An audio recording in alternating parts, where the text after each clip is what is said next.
మొన్న జూలై 19న ఈ భారీ వర్షాలు మనకి గోదావరి వరదలు ప్రారంభమయ్యాయి అధ్యక్ష.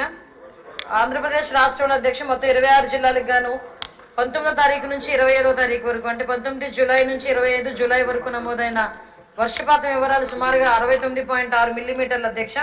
సాధారణ వర్షపాతం 42.9 మిల్లీమీటర్లు ఉంది అధ్యక్ష. సుమారుగా సగటున కూడా 26.7 మిల్లీమీటర్లుగా నమోదైంది అధ్యక్ష. అంటే యాక్చువల్గా మన ఏలూరులోనే అత్యధికంగా 98.5 మిల్లీమీటర్ల వర్షపాతం 19వ తారీఖున నమోదైంది అధ్యక్ష. ఇలా మనకి వరదలు అదేవిధంగా మనకి భారీ వర్షాలు అనౌన్స్ చేసిన వెంటనే అదే రోజు గౌరవ ముఖ్యమంత్రి గారు చంద్రబాబు నాయుడు గారు కలెక్టర్లు అందరితోని కూడా వీడియో కాన్ఫరెన్స్ లో మాట్లాడడం జరిగింది అధ్యక్ష. సంబంధిత అధికారులందరితోని కూడా వీడియో కాన్ఫరెన్స్ లో మాట్లాడడం జరిగింది అధ్యక్ష.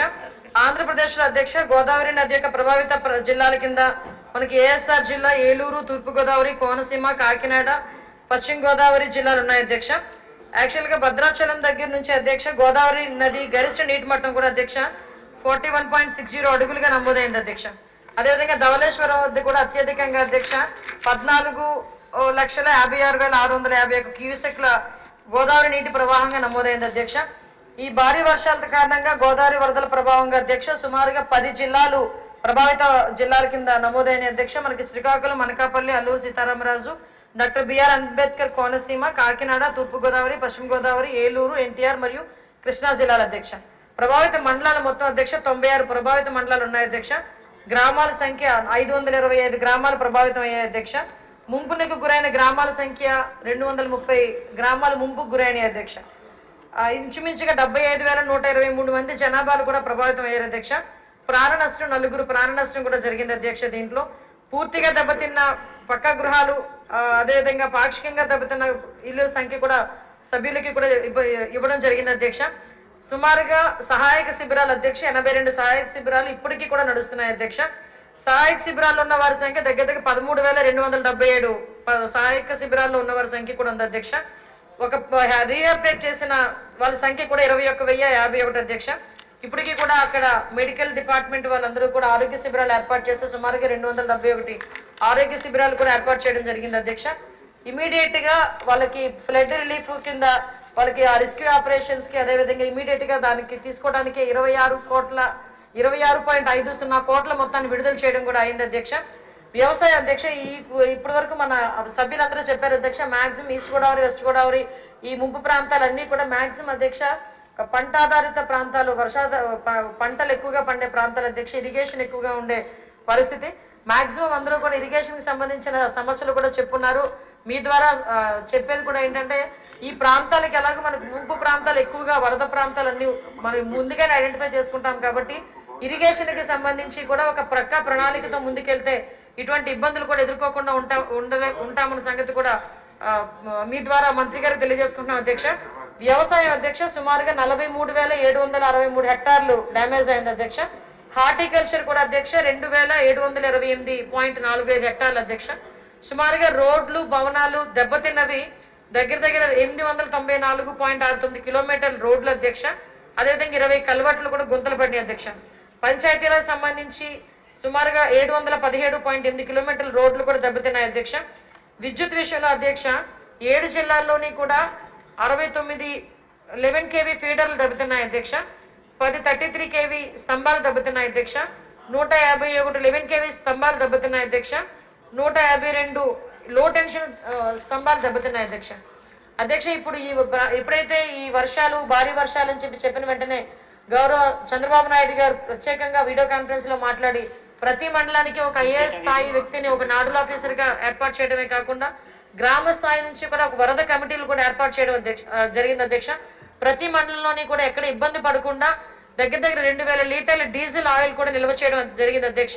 ప్రభావిత ప్రాంతాలు ప్రతి ఒక్క దగ్గర కూడా ఇందాక చెప్పినట్టు ఒక నోడల్ అధికారి అదేవిధంగా వీళ్ళందరితోనే పాటు రిపీటెడ్ గా మనకి ఒక ఆరోగ్య శాఖ సంబంధించిన డాక్టర్స్ ని అదేవిధంగా అక్కడ పవర్ మనకి ఎలక్ట్రిసిటీకి సంబంధించిన విద్యుత్ శాఖ సిబ్బందిని, రెవెన్యూ సిబ్బందిని ఆ గ్రామాల్లోనే ఉంచి అక్కడెక్కడ కూడా ఎవరికి ఇబ్బంది రాకుండా చూసే పరిస్థితులు కూడా చేయడం జరిగింది అధ్యక్ష. ప్రతి మండలానికి కూడా ఒక కమాండ్ కంట్రోల్ నిర్వహణ కూడా చేయడం జరిగింది అధ్యక్ష.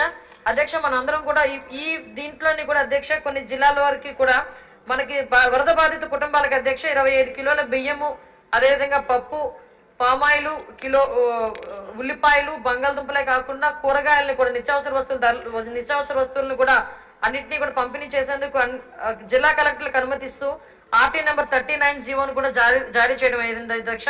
చాలా చోట్ల కూడా ఆల్రెడీ ఇవి కూడా పంపిణీ చేయడం జరిగింది అధ్యక్ష.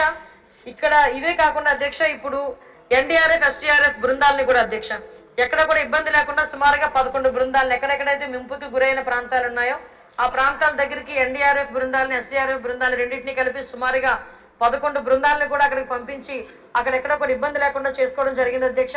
మధ్యలో ఏఎస్ఆర్ జిల్లా కలెక్టర్ గారు కూడా అక్కడ మళ్ళా ఒక ఎస్డీఆర్ఎఫ్ బృందం కానీ ఎన్డీఆర్ఎఫ్ బృందం కానీ కావాలి ఎక్స్ట్రా అంటే ఇమీడియట్ గా అక్కడ కూడా పంపించడం జరిగింది అధ్యక్ష. ప్రతిరోజు కూడా గౌరవ చంద్రబాబు నాయుడు గారు మొన్నటి వరకు రివ్యూ చేసుకుని ఎక్కడ ఎటువంటి ఇబ్బంది లేకుండా చూసుకునే బాధ్యత కూడా చేశారు అధ్యక్ష. వీటితో పాటు అధ్యక్ష ఇంకొక విషయం చెప్పాలి. మనందరికీ తెలుసు గౌరవ చంద్రబాబు నాయుడు గారు డిజాస్టర్ మేనేజ్మెంట్ ని అంత ట్యాకిల్ చేయగలరు, అదేవిధంగా తుఫాన్ పరిస్థితుల్ని కూడా అంటే సమర్థవంతంగా ఎదుర్కోగలిగే కెపాసిటీ ఉన్న వ్యక్తి. హుద్హుద్ లాంటి విరుచుపడిన సమయంలో కూడా అధ్యక్ష ఆ టైంలో కూడా గౌరవ చంద్రబాబు నాయుడు గారు 2014లో ముఖ్యమంత్రిగా ఉండేటప్పుడు అతి తక్కువ సమయంలో పునరుద్ధరణ గావించిన పరిస్థితి కూడా మనందరికీ కూడా తెలుసు అధ్యక్ష. రిస్టోరేషన్ పనులు కూడా అదే అధ్యక్ష ఫస్ట్ టైం అధ్యక్ష. రిస్టోరేషన్ లో మొట్టమొదటి దశలోనే అతి తొందరగా చేసిన పరిస్థితులు కూడా అదే మొదటిసారి అధ్యక్ష దేశ చరిత్రలో. అధ్యక్ష విపత్తు నిర్వహణ సంస్థల సామర్థ్యానికి అధ్యక్ష ఆ రోజు కొత్త రాష్ట్రం ఏర్పడిన వెంటనే సుమారుగా ఈ విపత్తు నిర్వహణ సంస్థను ఏర్పాటు చేయడం జరిగింది అధ్యక్ష. 24/7 పనిచేసే రాష్ట్ర ఎమర్జెన్సీ ఆపరేషన్ సెంటర్, 9 జిల్లాల్లో ఎమర్జెన్సీ ఆపరేషన్ సెంటర్, 76 మండల్స్ లో emergency operation centres, 145 early warning dissemination systems అధ్యక్ష, 219 మల్టీపర్పస్ సైక్లోన్ షెల్టర్స్ ఏర్పాటు చేయడం జరిగింది. 145 ఎర్లీ వార్నింగ్ డిస్మినేషన్ సిస్టమ్ అధ్యక్ష. అది ఎలా ఉంటుందంటే ఒక చిన్న బటన్ ఎక్కడైనా ఇబ్బంది కలిగితే ఒక చిన్న బటన్ ఇక్కడ డిజాస్టర్ మేనేజ్మెంట్ ఆఫీసులో కూర్చొని నొక్కితే మనకి సైరన్ వినిపిస్తుంది అధ్యక్ష. దాన్ని కాస్త మొన్న ఏం చేశారంటే మెయింటెనెన్స్ లేక బిల్లులు లేక ఈ రోజు ఒక్కటి కూడా ఎర్లీ వార్నింగ్ సిస్టమ్ ఏది కూడా డిస్మినేషన్ సిస్టమ్ ఏది కూడా పనిచేయలేని పరిస్థితి ఉంది అధ్యక్ష. దీన్ని కూడా గాడిలో పెట్టాల్సిన అవసరం ఉంది. అదేవిధంగా ఈ రోజు ఎన్డీఆర్ఎఫ్, ఎస్డీఆర్ఎఫ్ వాళ్ళకి కూడా అగ్నిమాపక శాఖలకు కూడా రక్షణ పరికరాలతో శక్తివంతం చేయాల్సిన అవసరం కూడా ఉంది అధ్యక్ష. కంపల్సరీగా అధ్యక్ష మనల్ని ఇంతకు ముందు డిజాస్టర్ మేనేజ్మెంట్ అంటే ఆంధ్రప్రదేశ్ చూసి నేర్చుకోవాలి అనే పరిస్థితుల నుంచి ఈ రోజు ఆంధ్రప్రదేశ్ లో పరిస్థితి ఎలా అయిందని డిజాస్టర్ మేనేజ్మెంట్ లో డబ్బులు గట్టక ఆ మిషనరీని మెయింటైన్ చేయలేక వాళ్ళు కూడా కోర్టులకు వెళ్తే కోర్టులు కూడా ముట్టే పరిస్థితి వచ్చింది అధ్యక్ష. అంటే సింపుల్ గా చెప్పాలంటే డిజాస్టర్ మేనేజ్మెంట్ కే డిజాస్టర్ తీసుకొచ్చారు లాస్ట్ గవర్నమెంట్ అంతా కలిపి. మళ్ళా తిరిగి దీన్ని పునరుద్ధరించుకోవాల్సిన అవసరం మనందరికీ కూడా ఎంతైనా ఉంది. కంపల్సరీగా ఏదైతే వర్షాలకి భారీ వర్షాలకి వరదలకి దెబ్బతిన్న ప్రాంతాలు అదేవిధంగా పంట పొలాలకి కూడా అన్నిటికీ కూడా నష్టపరిహారంగా రాష్ట్ర ప్రభుత్వం కంపల్సరీగా ఆదుకుంటుంది. ఎక్కడ కూడా ఎటువంటి ఇబ్బంది లేకుండా చేసుకుంటుంది. అట్ ద సేమ్ టైం ఈ డిజాస్టర్ మేనేజ్మెంట్ విషయంలో కూడా ప్రతి ఒక్కరు కూడా ఒక పక్కా ప్రణాళికతో రాబోయే కాలంలో ముందుకెళ్లి ఎక్కడ కూడా ఇబ్బంది లేకుండా చేసుకుంటామని మీ అందరికీ కూడా తెలియజేసుకుంటూ సెలవు తీసుకుంటున్నాను అధ్యక్ష.